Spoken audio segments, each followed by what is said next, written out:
Well, thank you for those of you who gave me some things that you wanted to know a bit more about, because obviously that's what I want to do, is to help you with your cravings. And this is, I can see Mariel eating a toast. It's awesome. But yeah, we're going to, and your wine in your mug, nice. Okay, so this is, today, my aim is to give you 3 ways to stop your cravings, and I really hope that these are things that are going to be different to what you've done in the past, to get underneath what sort of you're going from one craving to another, replacing one thing with another thing. And that's, I really think what the key is here is to get to the underlying stuff. So what is a craving? So first of all, just as a basic introduction, really a food craving is an intense desire for a specific food. And most of us, I think, feel that thing where it's not controllable and it's irrational. And then that's why it's a problem, because it's so annoying that it's irrational, and that you feel like it's, if you sort of suppress it, that it's going to come back with a vengeance. And that's really what we want to get to the bottom of. So yeah, it can be uncontrollable, and you may feel as though you can't satisfy your hunger. And I don't know about you, but I know in the past for me it's been a thing with best intentions at night, going, oh, I really feel like chocolate. No, I'll have an orange. And right, that doesn't hit the spot. Then it's, okay, I'll have some crisp bread with something on it. And then you have that. And then it's like, no, I still need a chocolate. Then have a piece of toast. And then it ends up being, crap, I should have just had the chocolate, because I've eaten so much that it's probably more calories than the chocolate. So I do know kind of where you're at with that stuff, if that's where you are. And I thought I'd just start with my Snickers story. So what I also find with my clients is that it's so easy to create a bad habit and so hard to create a good one. And for me, one thing that sticks out for me was when I was at uni and in first year in Melbourne, and I'd had a really huge week, a massive deadline on a Friday. I was standing at the train station at Museum Station, and I was exhausted at like 5 o'clock on a Friday afternoon, had just met my deadline at uni, waiting for the train, and there was the vending machine on the platform, and I just thought, oh, I'm going to get a Snickers. So I went over and I got the Snickers and I ate it, and then that all of a sudden became this habit and a craving. So it was like every day I'd finish uni, be waiting on the platform, and if the train didn't arrive straight away, I'd go to the vending machine and get a Snickers. And that just became this monster where it was just every day I was having this Snickers at the end of uni. And it was like the reward that I completed the day, the compensation for being tired, all of those things. So that took a long time to get out of. And I think the worst part was that made me feel out of control. So then that led to other bad choices. And then my weight really ballooned at that stage. And so for me, that was a massive thing to get rid of. Meanwhile, now I can't eat Snickers just because it's such a bad association for me. So let's look at what your cravings are. So from what some of you have given me today, so it can be alcohol, it could be chocolate, definitely. And most of the ones that I feel that I've got from my clients that are the biggest concern are sweet cravings. And that is what I want to deal with today, mostly. So I'm going to just run through a bit of a list of what I've found are the most common ones. So chocolate, chips, what else have we got? Cheese, coffee, lollies, ice cream, peanut butter, and bread is also another interesting one. So when you look at these, now I'm going to go through just a little run through of what it is in those things that we really want. And this is just more as a from a body's perspective rather than a head or heart perspective. So alcohol, it's usually a permission to switch off for the day. It's the sugar in it as well. Then with chocolate, it's the sugar, plus it's a stimulant, plus it's the magnesium in there. And it can, then on the emotional side, it can also be soothing. And then with chips, it's salt and fat. So with whether it's hot chips or it's potato chips, often that craving is adrenal fatigue. It's like being really tired.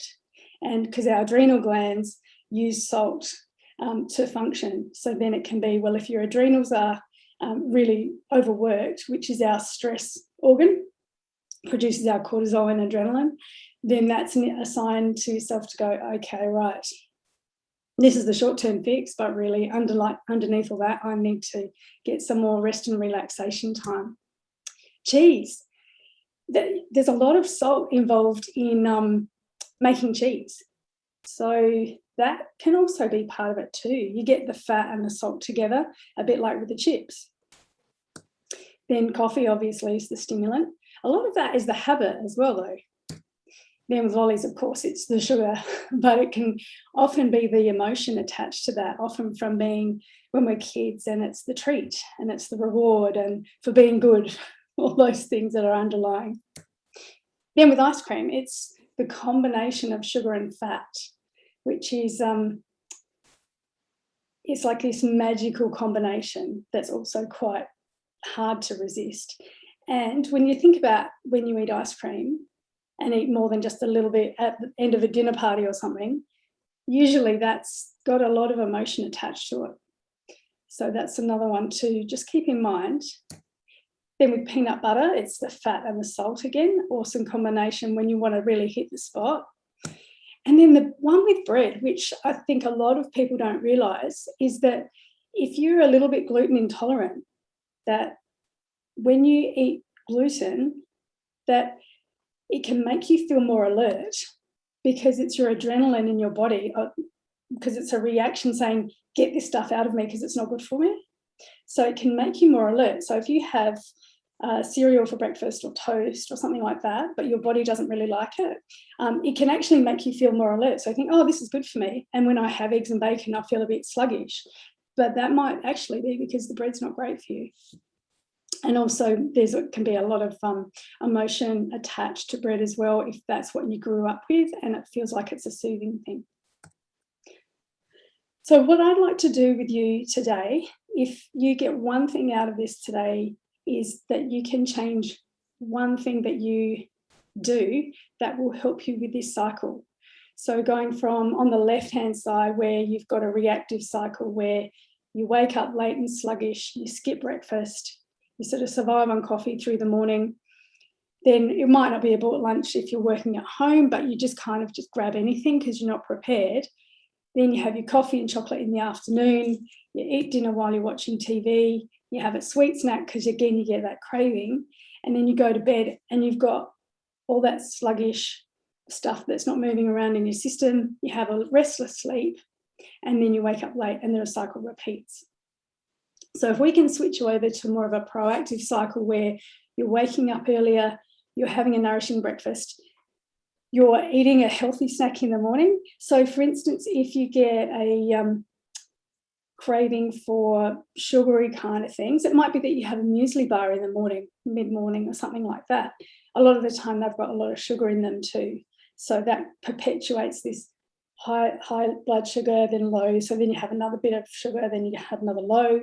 So if you had, say, an apple that you slice up really thinly and you just put a sprinkle of cinnamon on the top of it, the cinnamon helps with regulating blood sugar, staving those cravings, and also the apple would give you the texture, and because you've cut it into really thin slices, it lasts for longer. So it's not the thing of wolfing something down and by the time you finish it and going, oh, that was a bit much. It'll just be a slower release. Have your desk away from your desk, have your lunch away from your desk, have maybe a nut and fruit snack in the afternoon, eat your dinner at the table. And if you find that that after dinner sort of period of time is the danger time for you, when you think of sitting in front of the TV, the lights are a bit dim, which studies have shown can make it a lot easier to eat less mindfully and eat more snacks when it's dinner light. So maybe it's set yourself a project like clear out the spare room and you'll do a little bit every night. And that just takes your mind away from the snacking, because a lot of the time the after dinner snacks, it's just a habit and it's because you're bored more than it being that you're still hungry. then maybe do a meditation before bed, and then all of a sudden you're getting better sleep and you're making better choices. So I'm going to just share with you one more story about me, and then we'll move on to some strategies for you. So for me, this maple walnut Danish situation was insane for me. I was living in London, going through a really tough time with my work and my relationship. I was working from home, and I was a freelance designer. So I thought it'd be great to work from home on my own, but actually I needed company. So one day I walked up to the shops at the end of my street, to the supermarket, and I bought a maple walnut Danish, and I had that with my coffee for breakfast. So really good breakfast. And then the next day I went and I got 2. And then I was on 2 every morning for a while. And then that grew to 3. And I think I got to 5. And I remember feeling really, really ashamed and was worried about what the checkout chick would think of buying all these Danishes, and making up stories in my head of, well, she probably thinks I work in an office, so that's fine. But that was just another one of those slippery slopes for me of trying to fill this hole that just couldn't be filled. So that, and thinking about it now, it was like the fat from the pastry and the sugar was literally clogging my body, metaphorically as well as physically, of going, then I had less energy. Then I was waking up with headaches and I couldn't get my head off the pillow. And then that's where I got to a point in the end where I felt so sick. Then I saw a naturopath and I did a cleanse and just had to have a fresh start. But it's just with that example, just giving you that example of how the hole gets bigger and it takes more and more to fill it. And that can be the same with alcohol or just with anything that's sugar, to kind of go, right, I've got that hit, but I feel like I need a bit more today. And that just slowly creeps up. So we'll look at ways that you can kind of nip that in the bud, because it's so unhealthy, both mentally and physically. Okay, so the 3 ways that I really want to address this is through looking at your boundaries and also your habits, and then your nutrition, and really in that order, because you know all the stuff. It's not about knowing what foods you shouldn't and shouldn't have. It's the underlying bits that really drive it. So now, this example of a client of mine who we've worked together for a long time now, she came to me really, really concerned about alcohol and that it was out of control. So the things that I found with her that were the biggest issues were that she didn't really have strong boundaries. So she did everything for everyone else and she kind of didn't have anything left for herself. So then what that meant was then she got stuck in a rut of, when she got home from work, she would have a drink with her husband. But the worst part was on the weekends, on a Friday night, she would have the best intentions to be good, but then there were friends of theirs in their street that were very social and they'd catch up. And she'd intend to have 1 glass of wine. And the next thing she knew, she'd be waking up in the morning and she would have had bottles of wine and she would have had a fight with somebody, whether it was with her husband or with someone else, and she would just, no filter, let everything out. And so for her, it was like Groundhog Day every week. Monday, right, I'm going to be good. And then it would go back to that. And then also she had all these suppressed emotions that she was pushing down by drinking. So this was a combination of resentment, of feeling like she had no time to do the things she wanted to do. Things she wanted to do was, when I met her, she was at a point of going, I might need to break up with my husband. We might have to separate because it's just not working, because I never do anything for myself, and I feel really stuck. So when I delved into, okay, so if you split up, what would you do? She said, I'd do yoga every night, I'd read my books, and I'd catch up with my girlfriends. So then I said, okay, so what do you do at night? And she said, well, we watch TV and we have a couple of drinks, and that's it. And then my husband will fall asleep on the sofa, or he'll go to bed. And so I'm just stuck on my own. So then she was just stuck in that situation without realising that actually gave her all the opportunity to do the things she wanted. So she started doing a 10-minute yoga, 10-minute meditation before she went to bed. She would do 10 minutes or so of yoga a night, and then she had a book on the go. So all of those things she could do without having to leave her husband. So it was more just realising that she could be in control of that, because he was already asleep. So it didn't really matter what she did. So rather than sitting there drinking herself into this thing of life's not fair, then things all just started to fall into place. And so the thing of having permission to let it go and let it out was a big thing as well for her, of feeling like she shouldn't say anything, she shouldn't offend anyone, she shouldn't tell people how she felt. So that was all just like bottling right up. So once we got into that stuff, her getting connected with herself again, she increased her boundaries. So instead of always saying yes or picking up after other people, it was pause and then working out a way to say to her husband, to her daughter, it's not my job. Working out a language that was good for her. And then putting into practice the daily habits for the things she wanted to do, rather than feel like it's not fair and not do it. And then the communication, so that she didn't need that outlet of the excuse of, oh, well, I've had a couple of drinks, what comes out I'm not in control of. And that all of these things just started making a huge difference, and feeling less responsible for everyone else. She just started having more fun.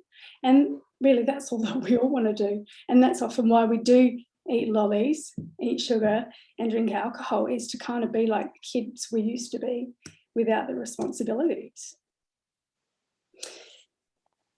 So then this next part that I wanted to really share with you, which is super important, is when we switch from, say, alcohol to chocolate. It's like we give up that, but then we start eating something else.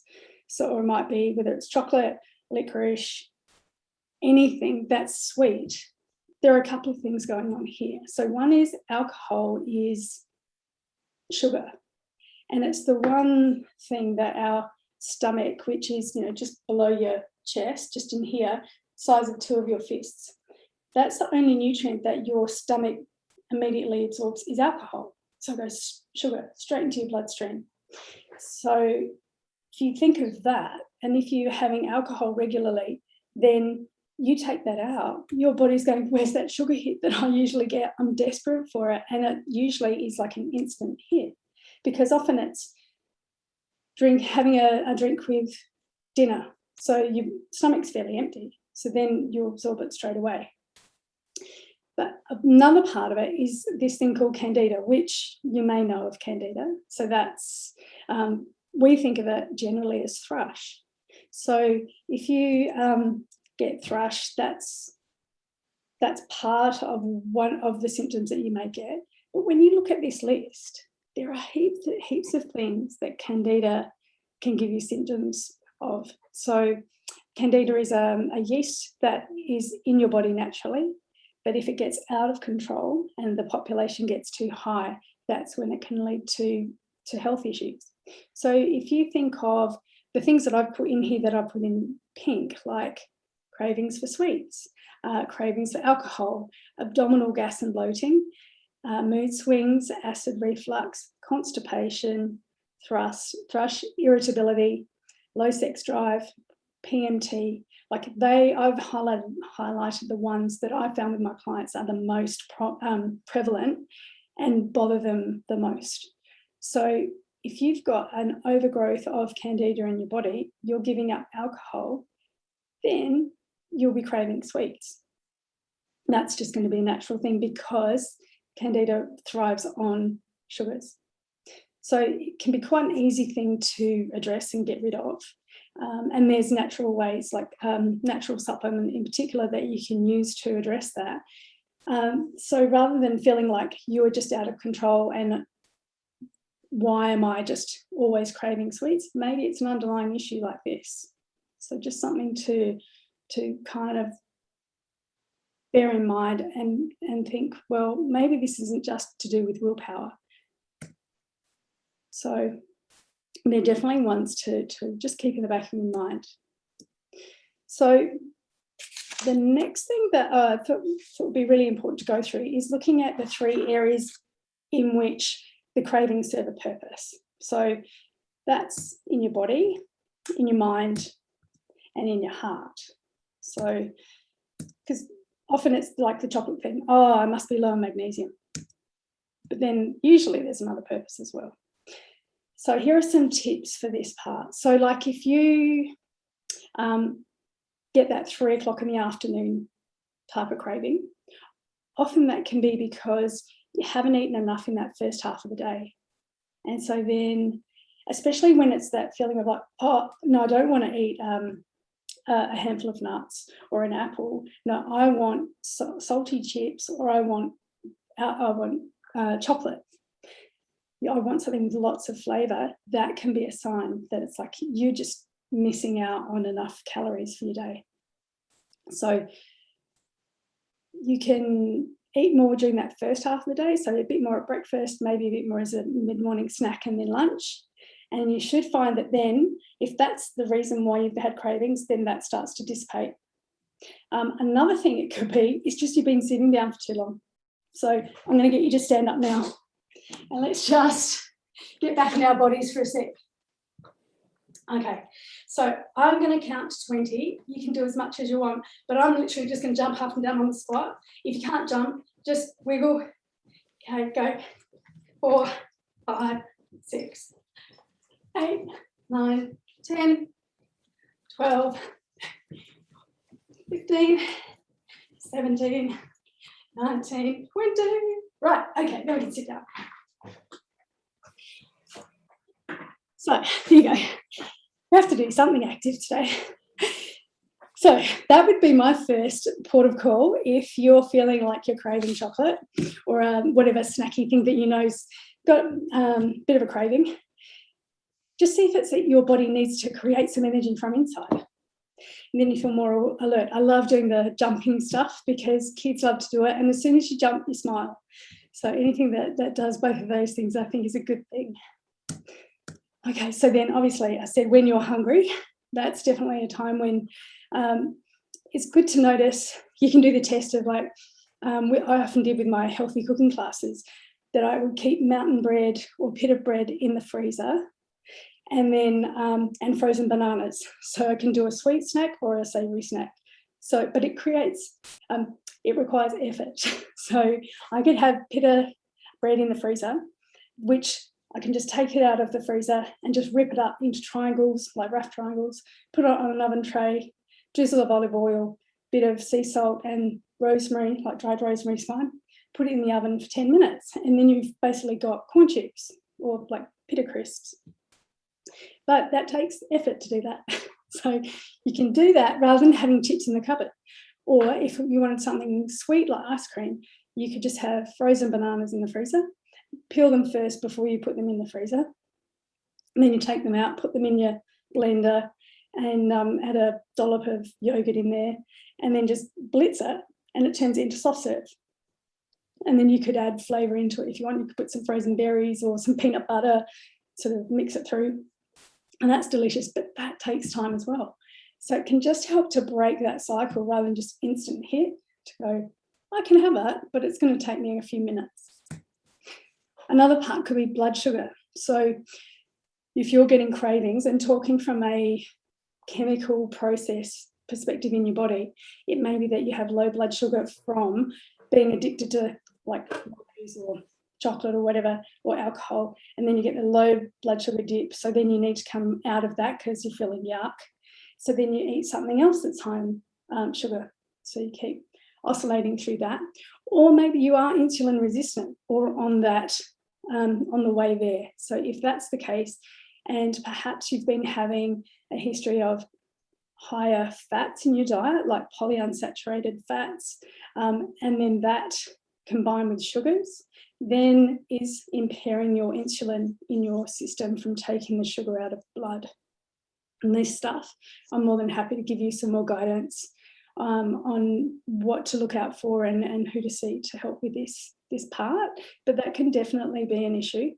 Also, just thinking about low blood sugar, if you say drink alcohol or you eat sugary snacks at night, and then you go to bed and you wake up and it's like 1 a.m. and you have to go to the toilet and you feel a bit yuck, you need to drink some water, that can be low blood sugar too. So also, I've just anecdotally, I've found that high carb meals can lead to restless legs at night too. If you feel like you can't get comfy and you've got like almost like something crawling under your skin in your legs and you can't get comfy, that personally seems to be something related to having too high carb food.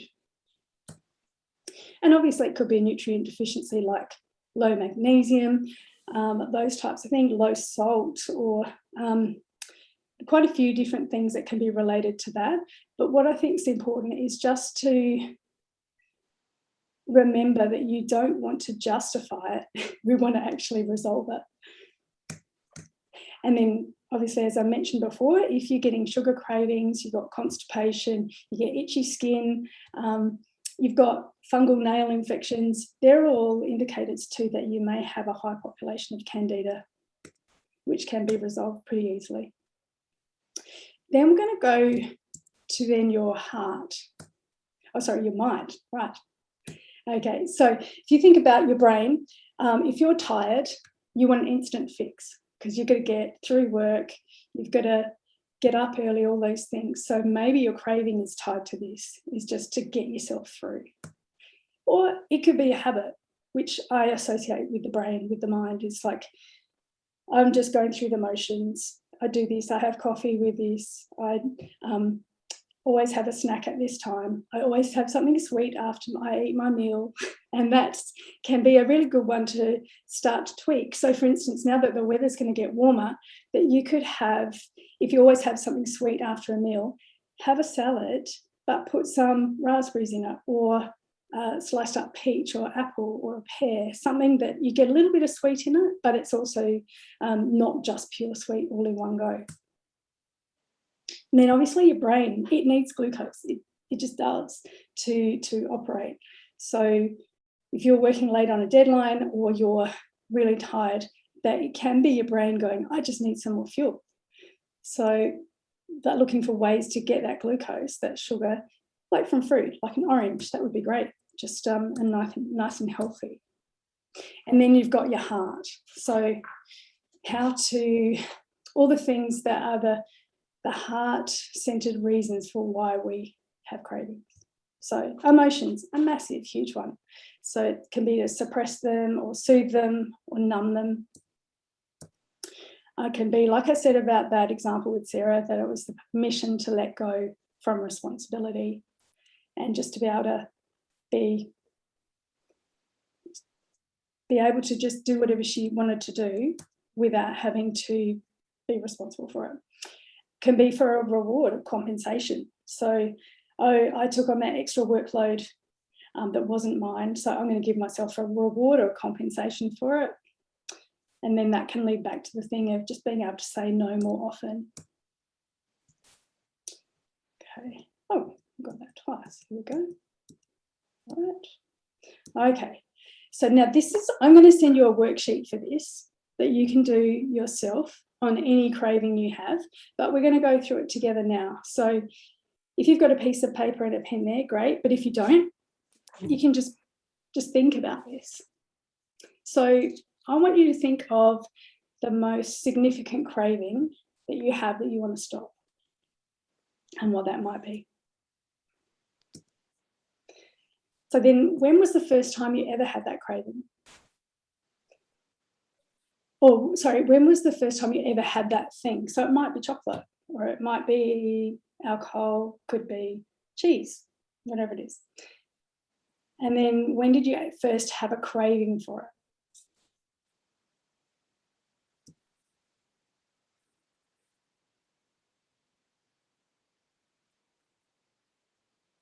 Okay, so then what was the event or the situation, and what were your emotions at that time, that first time you craved it? Like I was saying, on that train station, at the platform, and how I felt at that time. For me, it was stress, exhaustion, and I think some sadness and loneliness as well. And then what did that craving, that thing that you had, what did it do for you?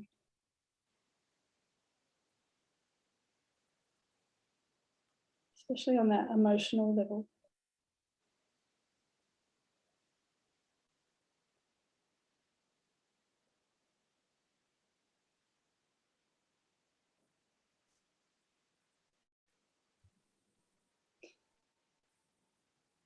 And then what's your association with it? So is it a good thing or a negative thing? Does it feel like it's out of your control? Do you feel like it's something that was good before, but it's kind of now got out of hand?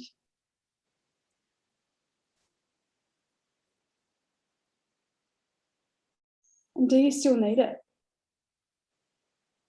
If yes, so why do you still need it? And if no, why not?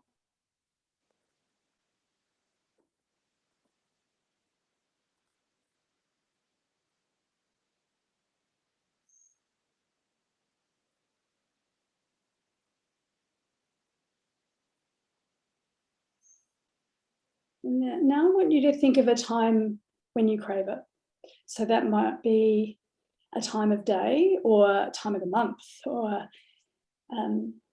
time of the year. Maybe it's whenever you hit a stressful time at work, or it's Christmas or Easter with chocolate, whatever the thing might be. And then what can you do differently or instead of actually having it?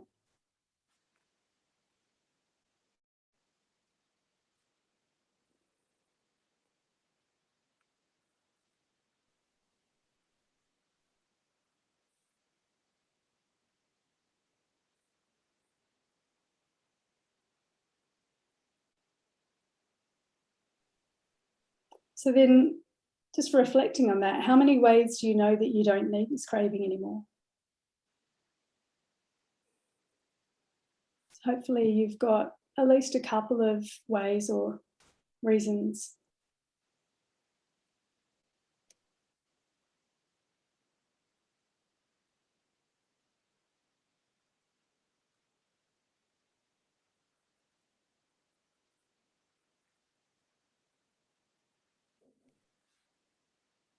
So that's just to get you to start thinking about the individual cravings and then what it's doing for you, because everything we do has a reason or a purpose. And then how to unpack that to then be able to let that stuff go. And in using, say, alcohol or just sugar in general as an example, but yeah, particularly alcohol, that because of the high sugar content in it, one of the best ways to wean yourself off is to replace it with something that still has some sugar in it. Because to go from, say, a glass of white wine or a gin and tonic to water is just not the same. And your brain will be going, where's the sugar? Where's the sugar? Not necessarily the alcohol part. So that's where I recommend something like the bottle green elderflower cordial, which it's just got a bit more of a sophisticated flavour to it than a cordial, normal cordial, like kids one, in a glass of really cold sparkling water, and having that if you need an evening drink, because you still get a bit of the sugar and it's bubbly and it's nice. And you can always just taper off on how much sugar goes into that, how much of a cordial. So rather than just going cold turkey, because that whole thing of depriving yourself of something, you'll automatically look for a alternative or something, a substitute to replace it. Okay, so then we've got here some examples for you of what you can do to substitute. So for example, with chocolate, if it perhaps might be low magnesium, there can be a few different reasons for that, but just to give you some examples of what you could do to address the underlying cause. So you could take a magnesium supplement before bed. Because it's a mineral, magnesium, it's best to take it at night because it's for rest and repair. You won't really use it properly during the day. Or you could substitute it just with smaller amounts of dark chocolate. Or you could make some bliss balls using cacao. And I've got some recipes I can send you actually, like there's one that's using rice, puffed rice, some tahini, cacao powder, coconut oil and either maple syrup or honey. And you just mix that all together. So you don't need a food processor. And the original recipe says make them into balls, but to save time, I just put it in a slice dish and just squish it down and make it into little bars, into little slices. So you just refrigerate it and then cut it up. And you can keep it in the fridge for a couple of weeks if it lasts that long. But that's a really good way of getting those nutrients, but without turning it into this addictive thing of being chocolate. And if it's a sweet craving, if it's, say, low blood sugar, or you haven't eaten for a while, or it might be a candida issue, the thinly sliced apple with some cinnamon is a really good backup one for that. And also eating more regularly might be the issue. So if it's just that you're going for too long without eating, or you haven't eaten enough for that day for your level of expenditure of energy. If it's something salty that you need, so if it might be your adrenal glands are overworked because you're always producing cortisol, and this is a bit of an aside, but it can really make a difference. If you wake up during the night to have to drink water, or if you snore, or if you wake up with a dry mouth in the morning, or you get post-nasal drip in the back of your throat where you can't really clear your throat, they're all signs that you are mouth breathing. And if you're mouth breathing, that is telling your body that you're stressed, because historically we'd be running away from a tiger or away from danger and we would breathe through our mouths because it's just like we just got to get away. We wouldn't be breathing through our nose, and nose breathing is our rest and repair. So I'll just get you to do this little test actually. So just put your finger against one nostril and breathe in through that nostril and out, and then do the other side. And out. If you do that every day, you'll probably find that one nostril will be a bit more blocked than the other. And mine, I find, changes daily. But if you can't breathe through your nose easily, you'll breathe through your mouth. So if you're sleeping the whole night, breathing through your mouth, that's still telling your nervous system, like your internal programming, that you're stressed. So you'll still be producing cortisol. And so you won't be like truly relaxing.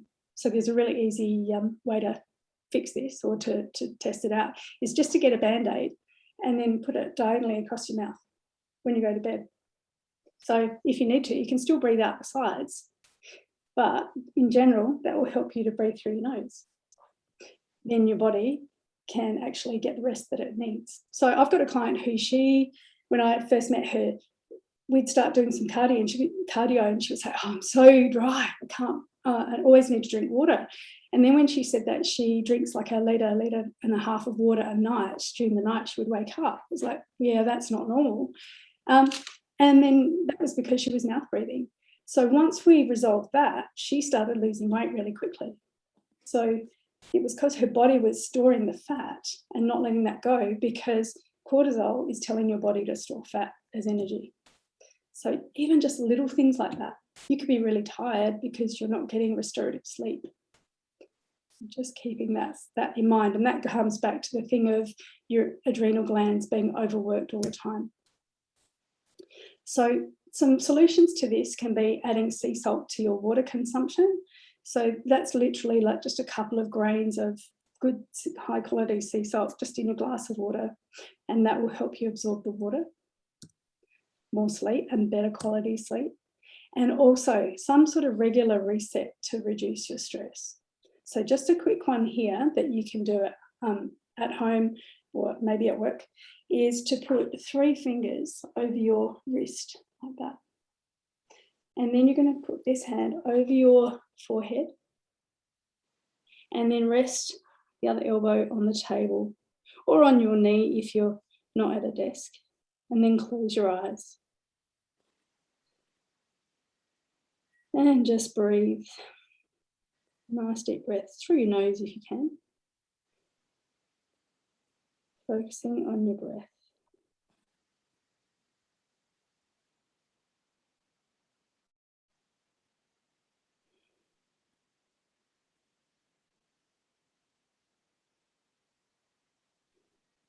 And slowly coming back up. that feel, just thumbs up if that felt kind of calming. Yeah. So that's, I find, a really, anything that's going to help just to quieten your mind, get your heart rate down. Breathing has been shown in studies to be the fastest way to reducing anxiety. So that can be a really effective one. Okay. Oh, and that just missed also those pita chips. You can also do that if you need something salty but homemade. You could also use mountain bread. I was just saying yesterday in one of my group classes that a big square of mountain bread, excuse me, use scissors, like kitchen scissors, cut that into 9 squares, put them in the oven. You don't even have to put anything on it for 5-10 minutes. And they go all curled up and nice and crispy too. So that's another easy one to do. And you can keep mountain bread in the freezer too. Okay, so feeling satiated, so satisfied, is super important, because if you don't feel satisfied with what you eat, you'll just be eating more and more and more. Okay, so this is getting more complex in a way, but it's just saying you want protein, good fats and carbs in every meal and snack. So really easy examples. Okay, so that's your palm size of protein, and the thickness of your palm is your protein. So that could be a tin of tuna, it might be a chicken breast. A thumb size of fat could be a little bit bigger than that, like 1/4 to 1/2 of an avo, and 2 fists of carbs. So that could be some rice with some veggies. Just a nice simple way to look at that. So an example, your chicken, some avo, and a fist of broccoli, cauli, mixed veg, and some rice. So then looking at what that looks like as a snack, so that would be Greek yogurt, some walnuts, and a drizzle of honey. So these, I'm sort of sharing these to kind of go, if chocolate is your thing, then what if you replaced it with this? This way you're getting nutrients and it's good for you, but part of it is also the habit. It's just changing that thing of, when it's this time, I eat that. When I'm upset, I eat that type of thing. If you wanted a savoury snack, it could be one of those small tubs of hummus where you get a 3-pack with some rye vitas or with some carrot sticks or something like that. Or it might be 2 bliss balls, nice and easy. And those you can always pre-make, and always aiming for those nutrient-rich options. Okay, so then one other thing that I really wanted to sort of drive home about this is a lot of this stuff happens at the end of your workday, and especially if you're working from home. So here are some tips on how to put something into your routine. Okay. So take a shower when you finish work, wash the day off, or have a bath, or jump around like a kid. Then play your favourite music and dance, or sing, skip, jump around, something that's going to change the energetic flow in your body. You might do some meditation or yoga, even if it's 5 minutes. It's just going to interrupt that habit of you do this and that and that. Get outside, totally, if you can. If you can lie in the grass, hug a tree. I've done this recently and realised that when you hug a tree, that the bark, like in the winter, is cold, but where the bark has come off, the trunk is warm, or like warmer. It's interesting. Just being mindful. Play a board game, read a book, something like that, just that's taking your attention away and it's using your brain in a different way. Ooh. Okay, right, so then the next thing that we want to do here is then, oh, I've gone back too many, is then to change one habit in your week. And that's why I've created this challenge that's going to start next, not tomorrow, the next Monday, is change one habit in 1 week. Because I know that the biggest part of this is the accountability, is to know that you're tying this into a bigger picture thing. So accountability, focusing just on one thing, and then having some simple, easy tips each day just to help you reinforce why you're changing it. So whether it's that you don't have a drink after work, then remembering that it's going to have the sugar in it, so what am I going to replace it with? that's going to be better. If it's the chocolate, then it's, okay, what can I eat instead? But then underneath all that is not just the what am I eating, but why am I eating it? And that's going back to the thing of what am I compensating for or rewarding myself for doing it because I don't want to do it? Or that this is not my stuff. This is not my job to be doing such and such. That all of those underlying reasons, they're the reasons why we have cravings. Because it could even be, because I haven't eaten anything all morning, so now I just want to eat a whole thing of packet of chips, big packet of chips. That could be a whole lot of reasons all wrapped up into one. It could be because I haven't had time to eat, I haven't put myself first. So that's why I want to have the chips. And it's that I want to feel numb and I want to just veg out for a little bit. And this gives me however long it takes for me to eat that packet of chips. So if it's those reasons, it's more than just I'm craving salt. It's a lot bigger than that. And that's the part where the magic happens, because it's not just about the swap it for something else. And then that swap then swaps to something else again. So it's I think the biggest ones that I've found are the chocolate and the drinks. Cheese, though, I reckon there might be a hand up in here somewhere about cheese. Yeah, cheese, yes. Yeah. And with cheese as well, that it's a really dense food, and that think of also with fat, that fat makes you feel satisfied. So maybe in that respect, you could also look at, why don't I feel satiated with what else I eat? Because then I've found really good success with clients where they've eaten more good fats earlier on in their day, and then they haven't needed to have that heavy kind of cheese.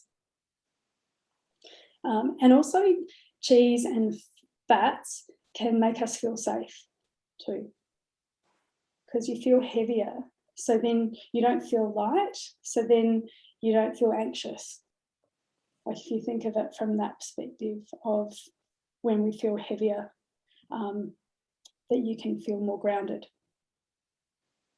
So just putting together some of those pieces, which might help with letting those parts go for good, rather than just until I have another stressful period. So now I'll open you up to then having a bit of a chat here if you need. I've got a couple of questions here. Cool. Right. So now, is there anything I'd like to open up to you guys to any questions that you might have?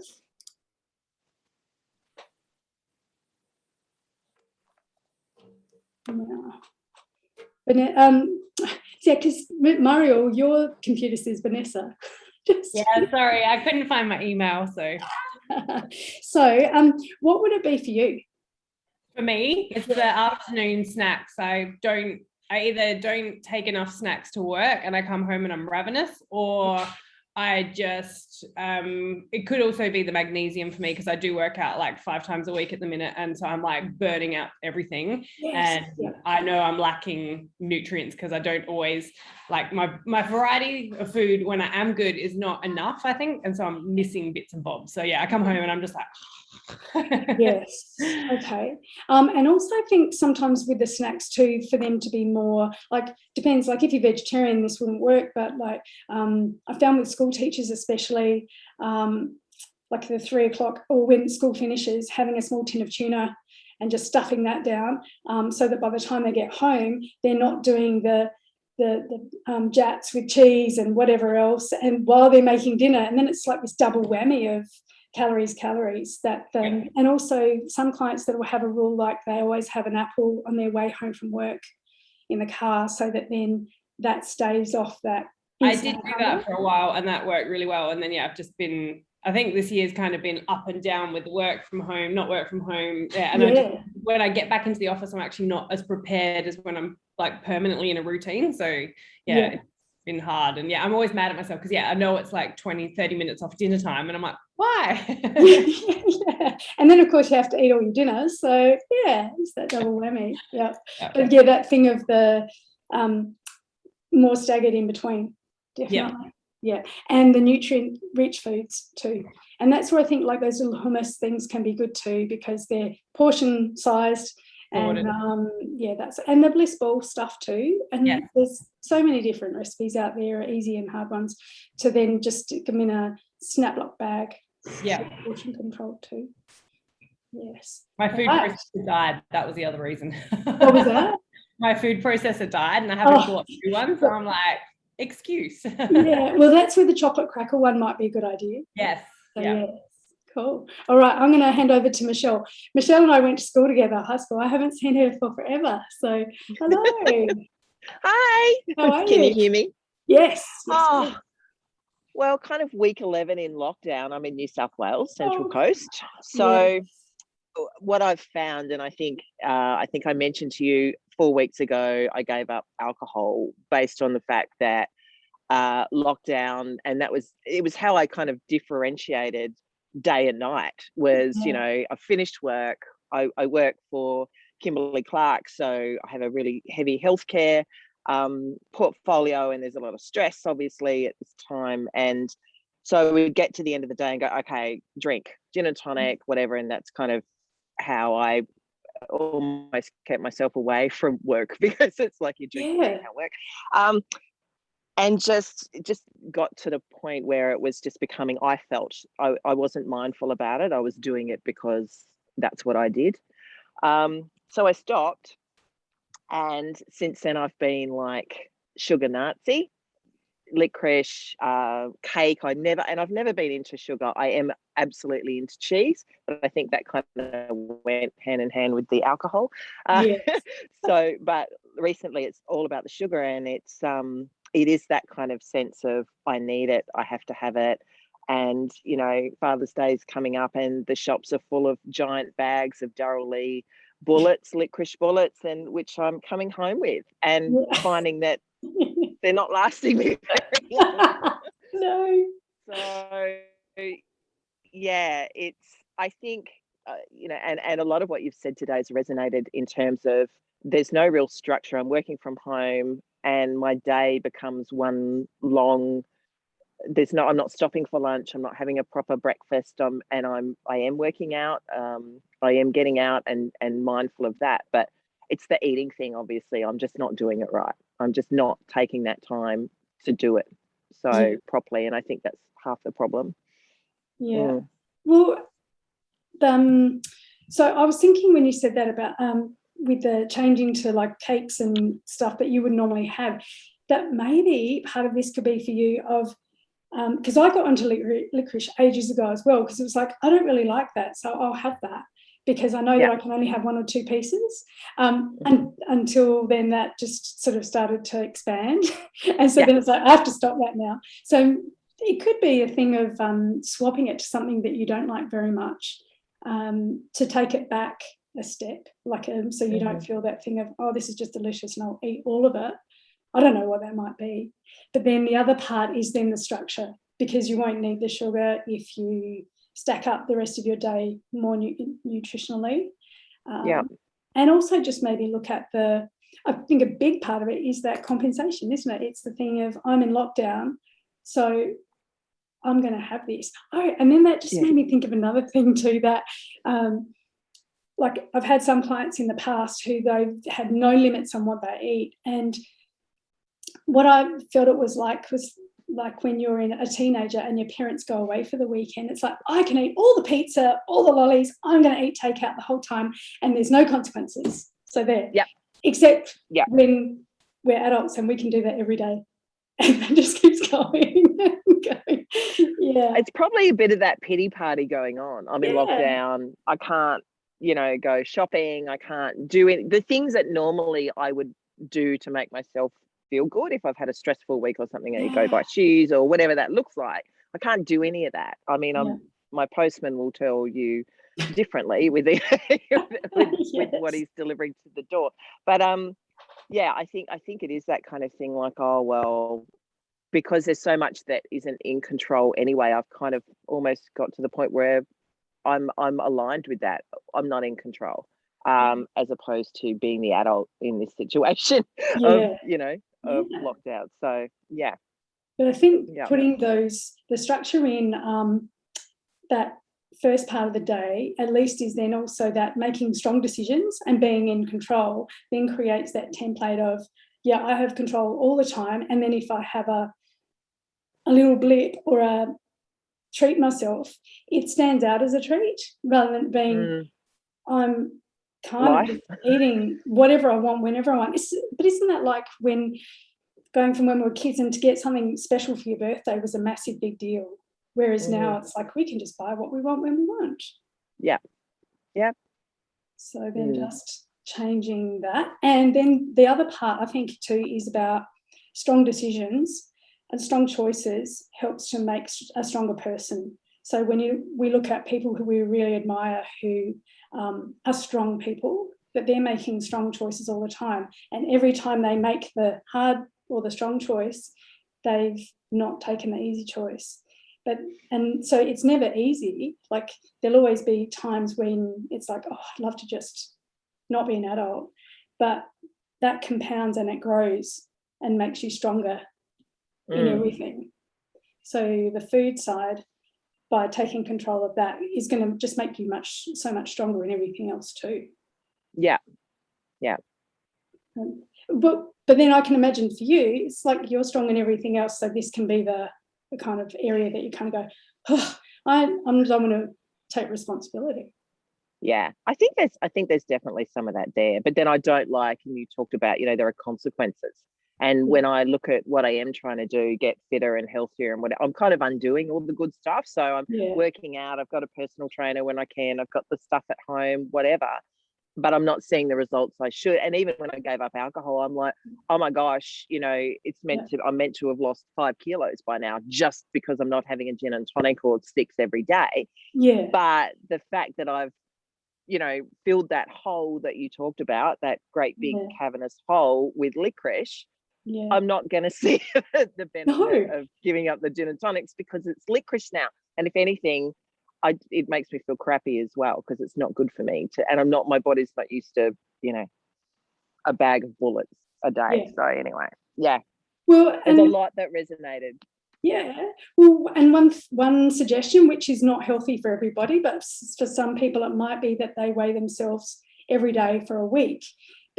As a motivator to not snack at night, or to not have that bad snack, not to do it long term, but just as an experiment to go, oh gosh, I'm less bloated. It's not necessarily losing fat, but if you're eating lots of sugar, that will have an inflammatory response in your body, which then means you're going to have more fluid. So if you think of, you can't really lose more than 400 grams of fat a day. Some clients I've seen lose 1.5 kilos in a day. That the rest of that is fluid. That can be a good motivator for a week to just be the thing that you're accountable to, so that then you just go, I'm reaching for the licorice. No, but I want to see a change on the scales in the morning. And then once you've done that for a week and you're feeling different, it doesn't matter about the scales, then you go, oh, actually, I will continue this because I'm feeling better. Or whatever that motivator might be for you. Cool. And Vanessa, how about for you? You were saying from alcohol to chocolate? Yeah, just replacing one thing with another. But I like your idea of doing something and getting active, or doing an activity instead and trying to replace it. I love yoga. Would you not recommend yoga in the evenings? Like, is it too energizing, or would you recommend meditation instead? It depends. I would say don't do it every day. Like, if you have yoga, you might have it one night, but don't have it every day, because then that just becomes another habit. The meditation, do that every day. Oh no, I meant yoga, as in like doing yoga. Oh, yoga. I think you said yoga. No. Okay. It depends on the type of yoga. Like, you could do restorative yoga, or like a sacral chakra yoga would be really nice. That's going to be an area that most women neglect. as well. Okay. Yeah. All right. I And, might give that a try. because there's a couple that I've done where it's a lot of inverted stuff. It's or lying down so that you're not getting up and down a lot. Yeah. All right. Yeah, I'll look that up. Yeah. I'll send you a link afterwards. Oh, great. Thank you. Cool. And then there's like, say for instance, you could have sacral meditation and then another day do a sacral yoga and then build on those. And that's always nice too, because you're learning more stuff that then you can build on. Yeah, I'd like that. Yeah. Okay. Yeah. Thanks. Do that. No worries. All right. And Natalie, how about for you? Well, you know, I've been doing that cleansing thing. Yes. So the cravings have been horrendous and haven't really, I didn't think I thought much about food, but clearly I think a heck of a lot about cheese, milk, licorice, cashews, because I go to the cupboard in the fridge umpteen times and go, oh no, I'm not allowed to have that. Okay, walk away. Yeah. So that's been a big mind battle for me because I don't get excited about eating zucchini or eggplant or protein in the morning. Eggs, I'm so over eggs, but that's my breakfast. Yes. And I've lost weight. First 4 days, I'd lost 1.8 kilos. And like my husband's going, that's fantastic. And I'm going, yippee. Oh, because I really want that iced coffee that he's sitting down beside me having and that bag of licorice that he's finishing off for me. And then I've been doing the weigh each day. Well, then I had a day. Yesterday, I hadn't lost anything. And today I've put on 200. Oh, okay. And devastated because I've been not having. And my husband has lost 1.8 kilos and he has just said, oh, I'm not having my chili dogs. And I haven't bought an iced coffee each day. I've had homemade one. So at the moment, I'm grumpy, shitty and feeling sorry for myself. Okay. And really wanting my iced coffee, my cheese and dip and biscuits. Yeah. Okay. Yeah. So number one, the weight thing, that putting on 200 grams, that could be less than a good bowel movement. And 2, like it can be that you can inflammation can be from, it doesn't even have to be from something you've eaten. It could even just be stress because you're shitty about how you're feeling right now. Yeah, so probably. Those sorts of things. And I'll get in touch with you after the call to give you some more things that you can eat and do. But isn't it interesting though that, and you won't be thinking this is interesting, but you're so attached to food when you didn't think you were. But this is that whole sugar roller coaster stuff. Yeah. Clearly. So, and those things like cashews, you mentioned, my mum is, that's her thing as a craving. And that comes from when she was little because cashews were super expensive and that was an absolute treat. So for her, absolutely. It's one of the precious cashews. Yes. Yeah. Yes. So I have a handful as I walk past the jar. Yeah. Not this last week. No, of course. Yes. But, Okay. And then just saying as well that with your history of that sweet things were like love, that's equating to love, then that part of it is a hard thing can be a hard thing to like let go of. I think so. Yeah. Yeah. So actually I'd forgotten that's what it is. That's what, because that's now I'm getting emotional, but that's the thing when you had to go through the questions, and that's my safety thing. That's you look after yourself. Well, my look after myself is having something that I couldn't have, and if I did get it, was my one-time mum loved me. So I think that's what I live on is all those things. Yeah, and that's what I'm missing. And that's where then we need to build you up. Without the sugar, what are the other things that build you up that make you feel safe and also feel loved and strong? Definitely. That's a big conditioning, and that's what I think is a massive part of this is that if you do some of these techniques and they don't make a difference and you're going from one craving to another, it's saying that there's something deeper there that which can be resolved. It's just more than just the formula thing of try this. Yeah. But yeah, Natalie, we'll have a chat afterwards and go through that. Awesome. Well, thank you so much for being involved today. I hope you learned some new ways. I'll email you after with that Cravings worksheet and stuff, and I'll pop a couple of recipes and suggestions in there too to get you started. And as I mentioned, next Monday I'll be starting off with this free 1 week challenge, so to change one habit, because I believe that's the way to do it, is to repetitively embed this new habit to get you started. So if you want to join up, I'll email you out the details, and then hopefully we'll see you online then. Cool. All right. Well, thank you for spending your Sunday morning with me. And I'll speak to you soon. Okay. Thank you. See ya. Thank you. See ya. Thanks, Christy. Bye. Thanks. Yeah. Bye.